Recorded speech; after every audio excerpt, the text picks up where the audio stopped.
আয়াত ৪ ফিহা ইউফরাকু কুল্লু আমরিন হাকিম। অনুবাদ: সে রাতে প্রত্যেক চূড়ান্ত সিদ্ধান্ত স্থিরকৃত হয়। তাফসির: ১ নং ফুটনোটের বিবরণ। ইবনে আব্বাস রাদিয়াল্লাহু আনহুমা বলেন, এর অর্থ কোরআন অবতরণের রাত্রি, অর্থাৎ শবে কদরে সৃষ্টি সম্পর্কিত সকল গুরুত্বপূর্ণ বিষয়ের ফায়সালা স্থির করা হয়, যা পরবর্তী শবে কদর পর্যন্ত ১ বছরে সংঘটিত হবে। অর্থাৎ এই বছর কারা কারা জন্মগ্রহণ করবে, কে কে মারা যাবে এবং এই বছর কি পরিমাণ রিজিক দেয়া হবে।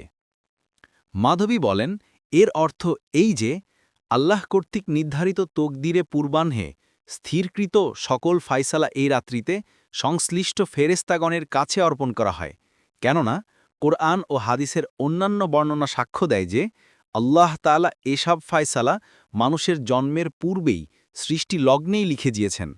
অতএব এই রাত্রিতে এগুলো স্থির করার অর্থ এই যে ফেরেস্তাগণের মাধ্যমে ফায়সালা ও তকদির প্রয়োগ করা হয়, এই রাত্রিতে সারা বছরের বিধানাবলী তাদের কাছে অর্পণ করা হয়।